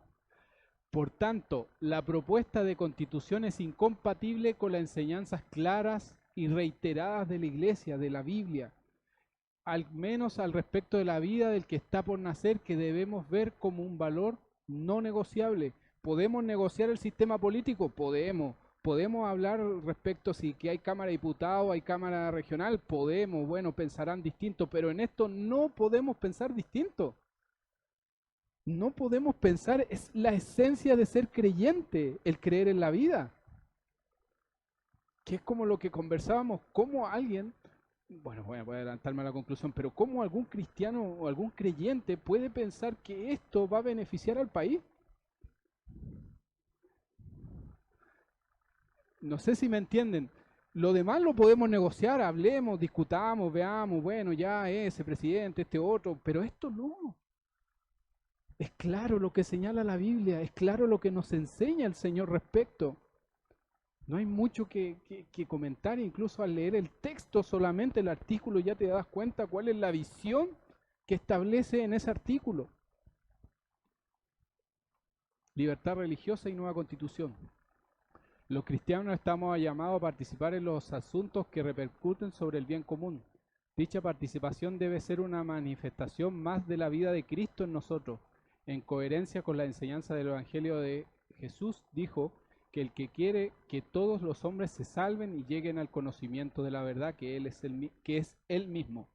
En concordancia con esa enseñanza, los cristianos estamos llamados a defender la libertad para que los cristianos podamos vivir conforme con dicha verdad individual y colectiva, tanto en público como en privado, y transmitirla a otros. Porque ahora se habla mucho de la libertad religiosa que la teníamos, no es que ganamos algo, ya la teníamos, no era algo nuevo que nos estén dando, ya existía en la Constitución del 80, ya existe la libertad religiosa.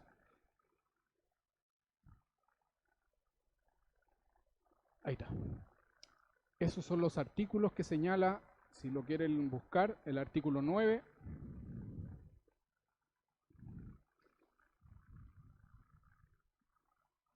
El Estado es laico, en Chile se respeta y garantiza la libertad de religión y de creencias espirituales. Ninguna religión ni creencia es la oficial, sin perjuicio de su reconocimiento o libre ejercicio, el cual no tiene más limitación que lo dispuesto en esta Constitución y la ley. Y el artículo 67, que es el especialmente dedicado para la libertad religiosa,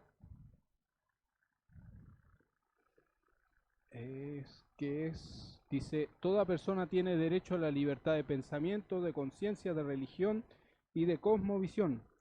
Este derecho incluye la libertad de profesar, cambiar de religión o creencia, su libre ejercicio en el espacio público o en privado mediante el culto, la celebración de los ritos, de las prácticas espirituales y la enseñanza.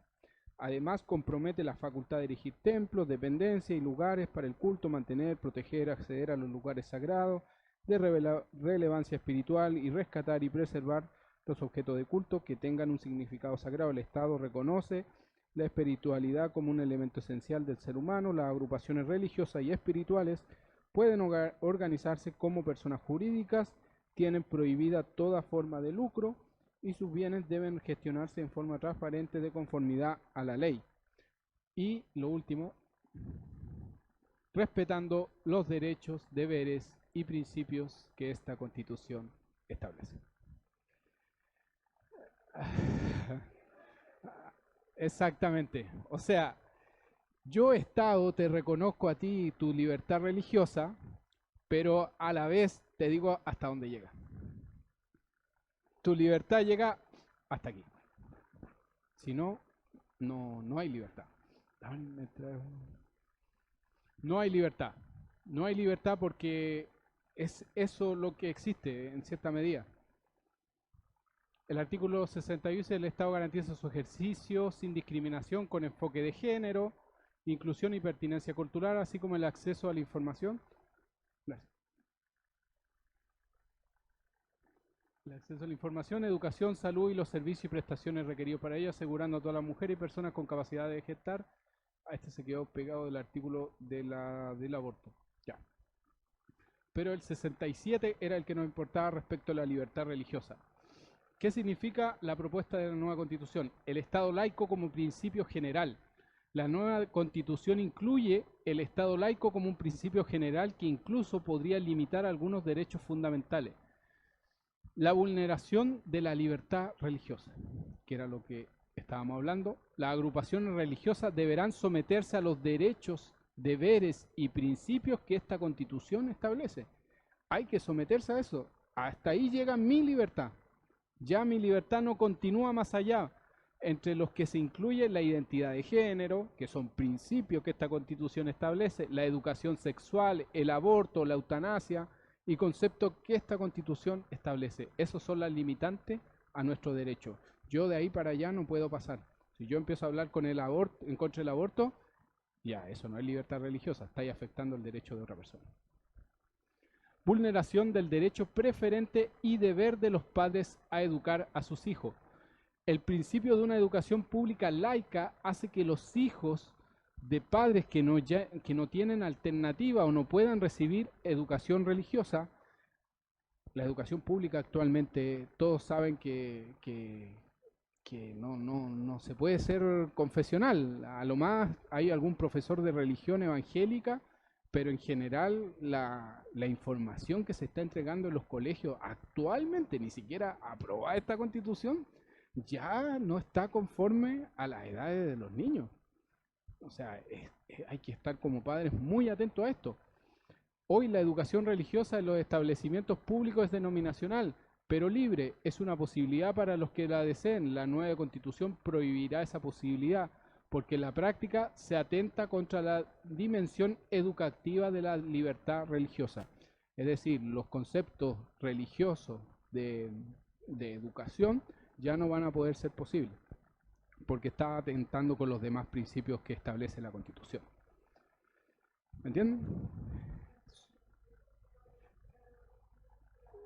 Exacto. Por ejemplo, un profesor en un colegio no va a poder decir. De hecho, después en el siguiente texto vamos a leer respecto de los profesores qué es lo que pueden hablar. De hecho, va a estar limitado lo que pueden enseñar. La vulneración de la libertad de enseñanza, dado que existen ciertos fines, principios y derechos obligatorios para todos los establecimientos educacionales, incluyendo la educación sexual integral, que es lo que viene para los niños. En la práctica se atenta contra la dimensión educativa de la libertad religiosa, impidiendo fundar establecimientos que se aparten de estos principios. Es decir, claro, te dicen, tú tienes libertad de hacer el colegio que tú quieras, pero siempre y cuando te rijas de estos principios. Y hay más de 100 principios establecidos en esta Constitución. O sea, imposible, imposible. ¿Me entienden? Solamente podrían ser colegios privados, ya particulares subvencionados como se conocen, ya no. Solamente tendrían que ser privados donde se podrían pagar algunos y la mayoría no podría estar en esos colegios. René.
Eso es la vulneración. Hay vulneración a la objeción de conciencia. La nueva constitución en principio prohibiría la objeción de conciencia, como recién lo veíamos en el aborto. De la nueva constitución establece que se establece como un derecho.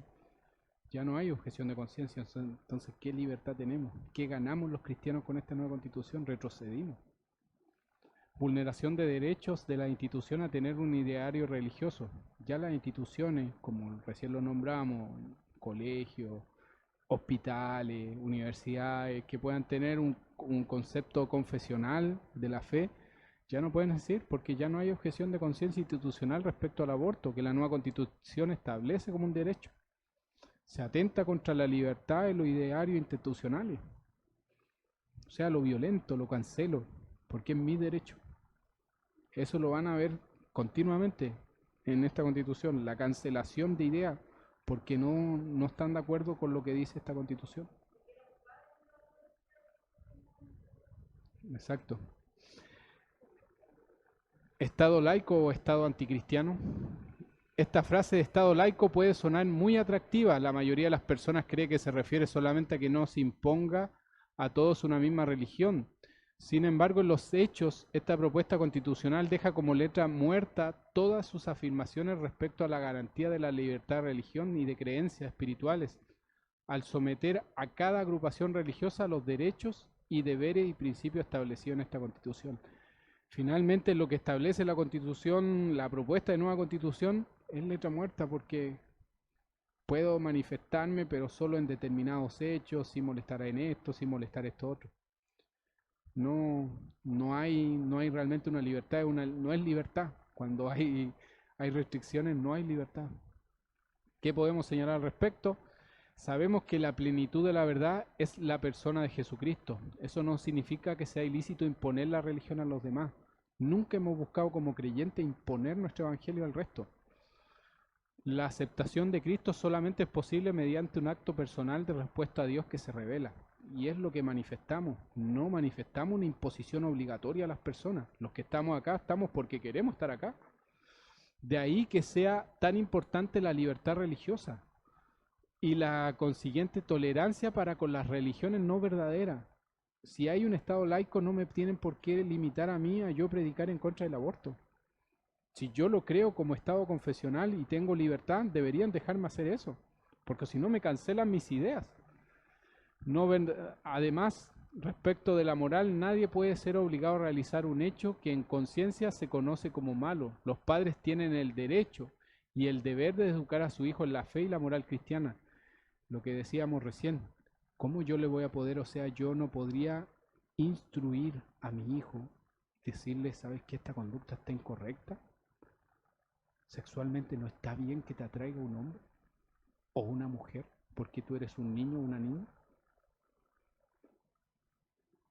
No hay libertad. Así como de asociarse de formas comunes educativas en las que ayudan en dicha educación. Educación, libertad de enseñanza, rol educador preferente de los padres y nueva constitución. Los cristianos estamos llamados a participar en los asuntos que repercuten sobre el bien común. Dicha participación debe ser manifestación más de la vida en Cristo en nosotros, en coherencia con las enseñanzas del Evangelio. Jesús dijo que la verdad, Él es la verdad misma que está llamado a vivir y transmitirla a nuestros hijos. En concordancia con esa enseñanza, los cristianos estamos llamados a defender el rol preferente de padre a educar a sus hijos y la libertad para que las familias cristianas puedan formar comunidades educativas a las que se enseñe según la fe y la moral que creemos, como en los colegios que existe. ¿Qué dice el texto de la nueva constitución respecto a esto? Aquí hay harto, a ver si, ¿quién está con constitución? Hay harto que... Damaris, ¿me puede ayudar? Aquí, con esta. Ya, 35. Sí, 30, sí. No, el 3 y el 4. ¿Sus fines? ¿Sus fines? Sí. Sus fines son la construcción del bien común, la justicia social, el respeto de los derechos humanos y de la naturaleza, la conciencia ecológica, la convivencia democrática entre los pueblos la prevención de la violencia y discriminación, así como la adquisición de conocimientos, el pensamiento crítico, la capacidad creadora, desarrollo integral de las personas, considerando sus dimensiones cognitivas, física, social y emocional. La educación se rige por los principios de cooperación, no discriminación, inclusión, justicia, participación, solidaridad, interculturalidad, enfoque de género, pluralismo y los demás principios consagrados en esta Constitución. Tiene un carácter no sexista y se desarrolla de forma contextualizada considerando la pertinencia territorial, cultural y lingüística. El 5, ¿sí? La educación se orienta hacia la calidad, entendida como el cumplimiento de sus fines y principios. La ley establecerá la forma en que estos fines y principios deberán materializarse en condiciones de equidad en las instituciones educativas y en los procesos de enseñanza. Está bien. Ahí. Después el 40 señala: toda persona tiene derecho a recibir una educación sexual integral que promueva el disfrute pleno y libre de sexualidad. Estamos hablando de niños, estamos hablando de personas que están en formación. La responsabilidad es sexo-afectiva, la autonomía, el autocuidado y el consentimiento, el reconocimiento de diversas identidades y expresiones de género, y la sexualidad que erradique los estereotipos de género, es decir, hombre o mujer, ya no hablar de eso, que prevenga la violencia de género y sexual. 41. Se garantiza la libertad de enseñanza y es deber del Estado respetarla. Esta comprende la libertad de madres, padres, apoderados, apoderadas y tutores legales a elegir el tipo de educación de las personas a su cargo, respetando el interés superior y la autonomía progresiva de los niños y niñas adolescentes. ¿Ven estos conceptos nuevos? Autonomía progresiva de niños o niñas adolescentes. Las y los profesores educadores son titulares de la libertad de cátedra, lo que recién le hablaba, en el ejercicio de sus funciones en el marco de los fines y principios de educación. Es decir, tiene limitante también la libertad de cátedra. Un profesor que piense distinto no va a poder decirlo. 42. Quienes integren las comunidades educativas tienen derecho a participar en la definición del proyecto educativo y en las decisiones de cada establecimiento, así como el diseño, la implementación y evaluación política educacional local y nacional. La ley especificará las condiciones, los órganos y los procedimientos que aseguran su participación vinculante. ¿Qué significa la propuesta de la nueva Constitución? Es verdad que la nueva Constitución dice proteger la libertad de enseñanza, no obstante, eso es letra muerta, como lo habíamos visto también en la libertad religiosa, pues se ve limitado con los fines y principios y otras normas de la Constitución, que en los mismos artículos lo establece. Dentro de los fines de la educación se incluyen prismas o visiones que restringen esa libertad, que van desde aspectos más o menos discutibles o incluso positivos hasta otros muy dañinos para los niños. Lo mismo podemos decir respecto de principios que incluyen cosas como una educación no sexista, además de remitirse a los principios generales de la Constitución. La nueva Constitución no asume una visión hedonista, recién lo habíamos visto, que se repite cómo ven los derechos de esta nueva Constitución: promoción del placer y el disfrute con el fin de la educación sexual. Eso es lo que promueven en niños y niñas y adolescentes. Premisas de teorías de género radicales, reconocimiento de diversas identidades y expresiones de género, es lo que le van a enseñar a un niño.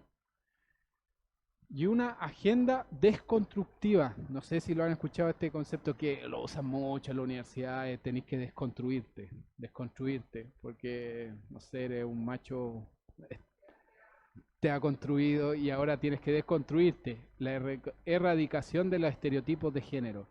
Es decir, debilitan la facultad del hombre. Ya el hombre, por el hecho de ser hombre, es un violador en potencia. Ya no es un hombre solamente, es un violador en potencia. Por solo el hecho de ser hombre, porque no se ha desconstruido.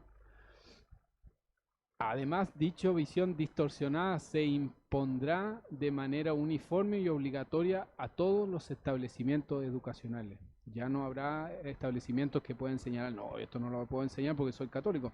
No, es general para todos. Según el prisma de principios de la misma Constitución establece, en consecuencia, si llegara a aprobarse el reconocimiento de la libertad de enseñanza y el derecho preferente y deber de los padres a educar a sus hijos, que es materia de ley que se está discutiendo, de todos modos sería letra muerta. Es más, incluso las propuestas mencionan que los padres no se refieren a sus convicciones morales y religiosas, y por otro lado reducen su rol al de electores de un establecimiento. Solamente van a elegir el establecimiento porque yo no me puedo hablar de la moralidad de mi hijo, y no al de sus primeros educadores. Siempre los niños ven a sus padres como gran referente, que es lamentable. Vulneración del derecho preferente y deber de los padres de educar a sus hijos. Los padres perderán su derecho preferente de educar a sus hijos, que queda reducido a la mera facultad de elegir educación y no de educarlos directamente. Los fines y principios de la educación limitarán la libertad de enseñanza sin importar las posturas de los padres. Le van a enseñar lo que el colegio diga porque es un derecho de los niños, no de los padres. La nueva Constitución establecería la educación sexual integral como algo obligatorio, aunque los padres se opongan a ello. Yo no voy a poder decir que no le enseñen de la ideología de género, porque es una educación integral que se le va a dar a todos los niños del país. Vulneración de la libertad de enseñanza. La nueva Constitución impondrá un modelo único de educación regido por los fines y principios de la educación. Además, el modelo de organización de las comunidades educativas hace prácticamente imposible la subsistencia de un ideario. Los colegios que son confesionales difícilmente van a poder continuar recibiendo aportes del Estado. A lo mejor como particulares podrán seguir actuando, pero ya no estos particulares subvencionados como se les conocía. Vulneración de los derechos de los niños. La promoción de una agenda inmoral atenta en primer lugar contra los niños, contra ellos, contra sus mentes. Los van a distorsionar, les van a meter ideas que no son claras. La enseñanza que nosotros podemos dar como iglesia en la escuela dominical van a ser contrarrestadas en su colegio. Eso es el riesgo que corre. ¿Qué podemos señalar al respecto? La educación corresponde primeramente a los padres. Es un mandato que el Señor nos entregó como padres, el poder liderar, instruir a nuestros hijos. Y es necesario que puedan educar a sus hijos en la fe, la moral cristiana. Nosotros somos los encargados de decirle a nuestros hijos lo que es correcto. Ellos se organizan a formar comunidades educativas que deben señalar al servicio de los padres. Por otra parte, la educación sexual es necesaria siempre y cuando se conforme una visión adecuada. Si yo le hablo a mi hijo de 7 años de educación sexual, él no va a entender. Le voy a hablar de unos temas que incluso van a afectar su mente. Su mente inocente se la voy a afectar con temas de conversación que no van a su edad. ¿Me entienden? Entonces, por ser en materia de afectividad, de comprensión de diferencia entre hombres y mujeres, porque uno les va explicando a los niños, a mi hijo Santino, que es el más chico, que tiene 4 años, yo le explico la diferencia que tenemos, que yo, que soy hombre, con la mamá, que es mujer, y que él es un hombre. ¿Me entienden? Entonces, eso va a ir en contra de lo que yo le puedo decir a mi hijo, precisamente para poder contrarrestar la confusión actual en materia de moral sexual. Usted se mete a Facebook y te reconocen no sé cuántos tipos de género. 112 tipos de género en Facebook, la red social. O sea, ni siquiera el erudito más grande de los que esté de ese sector sabe cuántos son, ni siquiera te los va a nombrar. Porque eso dicen género, porque ni siquiera lo saben, porque es la perversión humana. La perversión humana no tiene límite. Pero es muchísimo peor si desde su tierna infancia se les inculca visiones erradas respecto a los hombres o mujeres, que hay mujeres con pene, hombres con vagina. Es complejo, aumentando más todavía la confusión actual. ¿Qué dice la Biblia? Lo que recién decía Proverbios 22:6, instruye al niño en su camino y aun cuando fuere viejo no se apartará de él. Proverbio 1, del 7 al 9, el principio de la sabiduría es el temor a Jehová, los insensatos desprecian la sabiduría y la enseñanza. Oye, hijo mío, la doctrina de tu padre, y no desprecies la dirección de tu madre, porque adorno de gracia será a tu cabeza y collares a tu cuello. Eso es lo que nos habla el Señor, nos dice a nosotros como padre, como hijo, Eso es la doctrina de tu padre, no desprecie la dirección de tu madre, lo que nos dice, nos inculca, nos da el Señor respecto a nuestros hijos. Es complejo el tema. Conclusiones. La propuesta de nueva convención se caracteriza por dos elementos principales. El primero es el desplazamiento de los padres, que son relegados a una posición de la mínima relevancia, incluso respecto a la formación del proyecto educativo. Segundo, es la imposición de cierta ideología que en la práctica hacen imposible la libertad de enseñanza. Esto es particularmente fuerte respecto a la educación sexual, pues es imposible entregar educación sexual sin asumir antes una determinada visión. Exactamente, si yo creo en el matrimonio entre un hombre y una mujer y la profesora no va a implantar su posición, y la posición actual no es que el matrimonio no sea entre un hombre y una mujer, es entre un hombre y un hombre, entre una mujer y una mujer, en lo que sea. Eso van a influir. Esto es particularmente fuerte. Razonable podemos prever que no es la visión cristiana la que se enseñará a los niños en los establecimientos educacionales, especialmente públicos. En realidad, lo que dice la nueva Constitución es directamente contradictorio con dicha cristiandad y natural. Yo creo que al leer, anoche lo hablaba con Damari, al leer simplemente el texto, uno se da cuenta que no está conforme al Señor. Yo debo estar muy cerrado para no entenderlo. Y esta es una falta, el último texto. No sé si me logré expresar respecto de los derechos que nos afectaban directamente. Ya no solamente eran sistemas políticos, sino ya era el sistema diabólico actual que nos estaba imponiendo un tipo de pensamiento. Como una reflexión final, voto en conciencia. Ahí está. Voto en conciencia de cara al plebiscito de salida. Los cristianos estamos llamados a participar en asuntos que repercuten sobre la vida en común, como lo vimos en todos los demás derechos. Dicha participación debe ser una manifestación más de la vida en Cristo en nosotros, en coherencia con las enseñanzas del Evangelio. Se nos enseña a los cristianos y hombres de buena voluntad que cada uno debe discernir en conciencia, esto es lo que nos lleva, qué es lo mejor en nuestras acciones dentro de la comunidad política. Discernir en conciencia. En el caso de la mayoría de los ciudadanos cristianos cobra especial importancia el votar, sobre todo respecto de elección o plebiscito de gran tendencia respecto a asuntos fundamentales para el bien común. Hay muchas elecciones que nosotros podemos decir, bueno, este presidente es bueno, esta persona es mala. Ahí discutimos, no, que esté igual, que se dio vuelta la chaqueta, discutimos. Pero en esto estamos hablando de un texto, no estamos hablando de esta persona, estamos hablando de un texto escrito. Después no podemos decir, oye, no sabía lo que decía el texto, o yo creí que... No, es un texto que uno lo lee y sabe realmente y puede discernir lo que es conciencia, lo que está bueno o malo. Maru.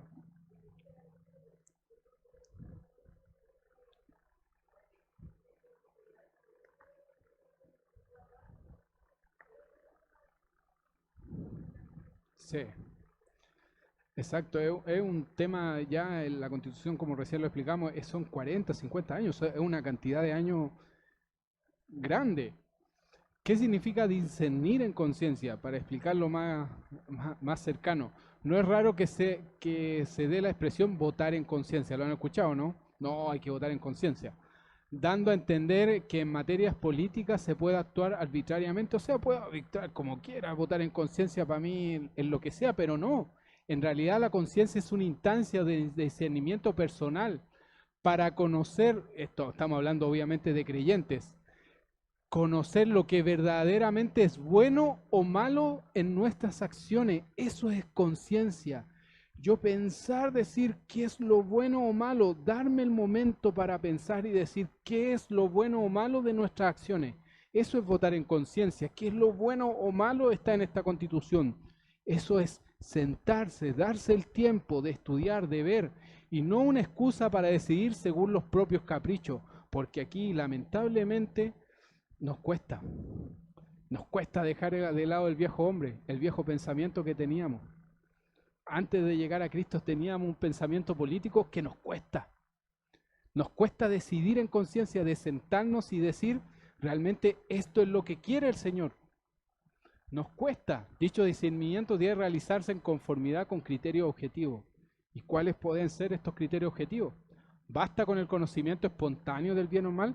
¿Basta con decir yo sé qué es lo bueno y qué es lo malo y con eso es votar en conciencia? No, no basta una sensación espontánea porque esa sensación de lo bueno y lo malo es relativa. Se va en cualquier momento. Es deber de todo cristiano, es un deber del creyente. Formar su propia conciencia para poder juzgar bien. Y esto llévelo a toda la, ni siquiera a la votación solamente. Es algo a todo índole, a cualquier índole de decisión que usted quiera tomar. En la formación de la conciencia, ¿qué debe estar? ¿Qué no debe faltar? La palabra de Dios.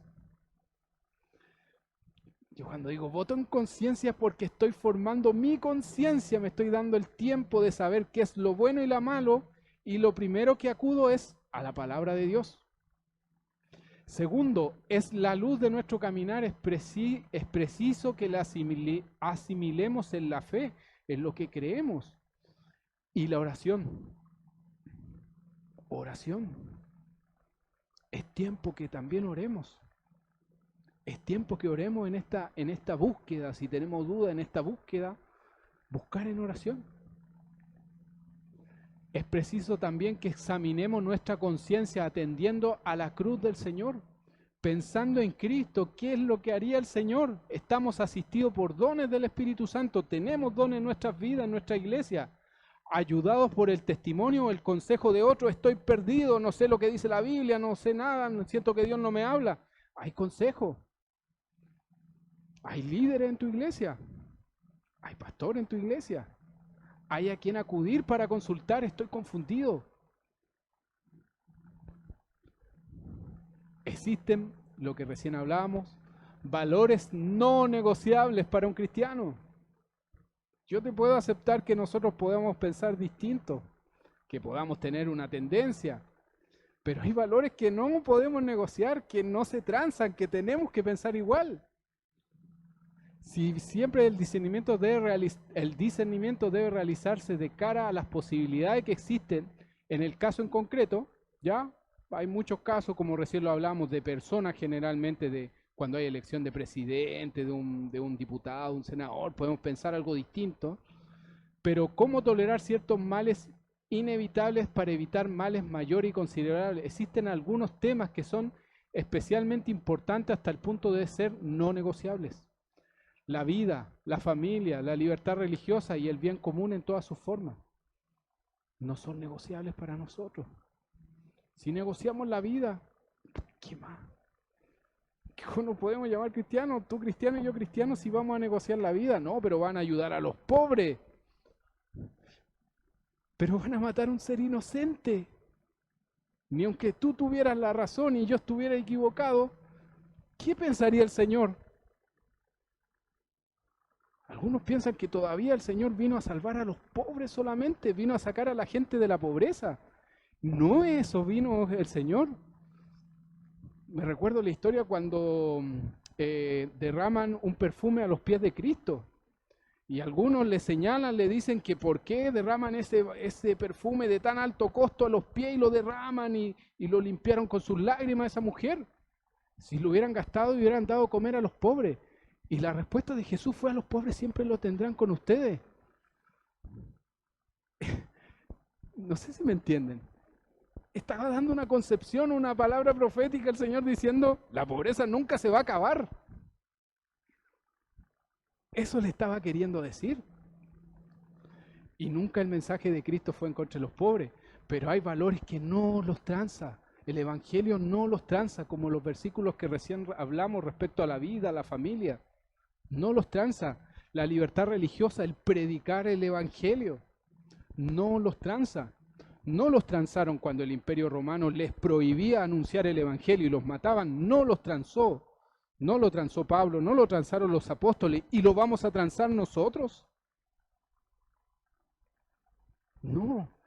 El culto agradable a Dios nunca es un acto meramente privado sin consecuencias en nuestras relaciones sociales. Al contrario, exige el testimonio público de la propia fe. Obviamente eso vale para todos los creyentes que tienen importancia particular, para quienes por la posición social o política ocupan o han de tomar decisiones sobre valores fundamentales con el respeto a la defensa, al respeto y la defensa de la vida humana, debiese una concepción hasta su fin natural, la familia fundada en el matrimonio entre hombre y una mujer, la libertad, la educación de los hijos, la promoción del bien común en todas sus formas. Estos valores no son negociables. Son parte de la esencia del cristianismo, de cómo somos nosotros. Tendríamos que sacarnos parte de nuestro propio cuerpo. Dime.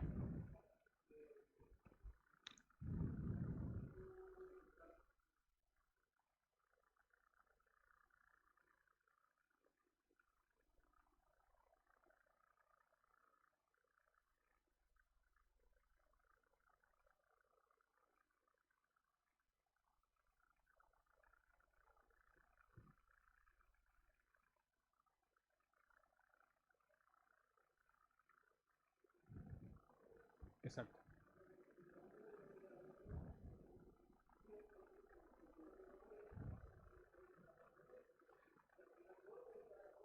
Claro, o sea, se puede predicar directamente afuera, pero tu limitación tiene que no toquen los principios generales de la Constitución, que son el aborto, la libertad de enseñanza, la eutanasia, la familia, el tema sexual con todas sus figuras. Mientras tú no toques eso, mientras tú no lleves, no puedas decirle, ni siquiera tú puedas decirle, oye, ¿sabes qué? El tener una relación homosexual es pecado. Tú estás vulnerando su derecho.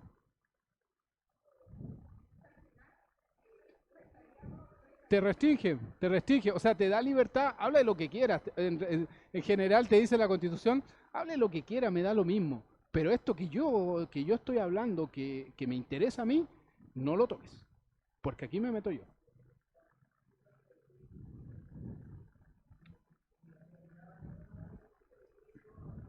Exacto, exacto. Te restringe mucho, la libertad religiosa está muy restringida. Como reflexión final, en Primera de Pedro, que la estamos viendo en la clase los días domingos, por causa del Señor, someteos a toda institución humana, ya sea al rey como a superior, ya a los gobernantes como por él enviados para castigo de los malhechores y alabanza de los que hacen el bien. Porque esta es la voluntad de Dios, que hacen bien, hagáis callar la ignorancia de los hombres insensatos. En nuestros días el concepto de separación entre iglesia y el Estado, que lo vimos constantemente, para que signifique separación entre el Estado y Dios, la gente no quiere a Dios. Si ustedes escucharon alguna discusión en la convención, era lejos, lejos, lejos, que querían estar lo más lejos de Dios. Ni siquiera dejaron poner una bandera evangélica dentro de todas las banderas de los pueblos originarios que habían. Fueron irrespetuosos incluso con no sé, no era cardenal, parece que era el cardenal de Santiago, que se presentó a hablar también en la convención, muy irrespetuoso. Sus declaraciones eran totalmente contrarias a Dios. Incluso una convencional llegó a comentar que Dios había cometido violaciones a los derechos humanos. O sea que no había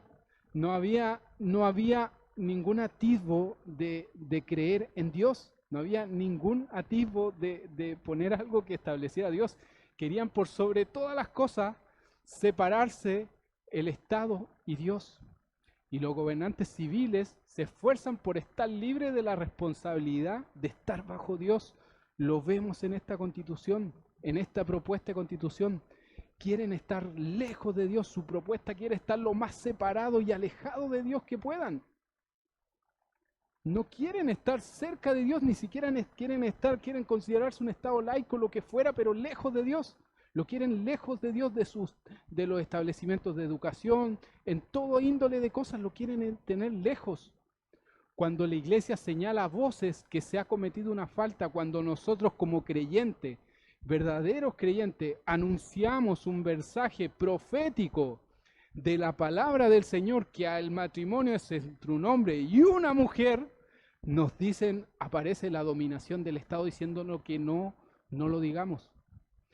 Pero sin embargo la iglesia muestra y ofrece su visión profética diciéndole al Estado y la sociedad lo que Dios ordena. Nunca debemos callar nuestra voz. Sea lo que sea que pase el 4 de septiembre, lo que pase, eso ya, como lo decía el texto, corresponde a Dios. La autoridad, aunque una autoridad crea que está lejos de Dios, siempre está Dios sobre él. Siempre hay una soberanía superior, siempre hay un Dios encima de él. Eso no lo va a cambiar por más que cambie la Constitución, porque cambie las leyes, porque cambie todo. Eso no lo va a cambiar. Dios está siempre encima.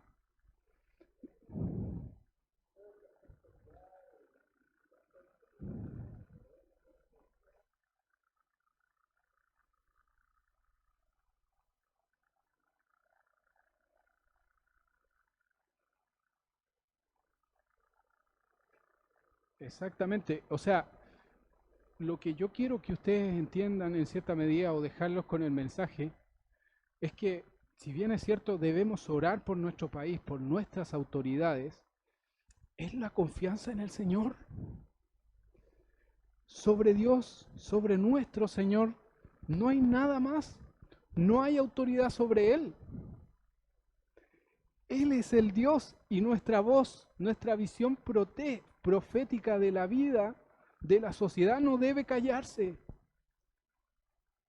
Aunque sea obligatorio, aunque se apruebe esta nueva constitución y no podamos, debemos seguir hablándolo.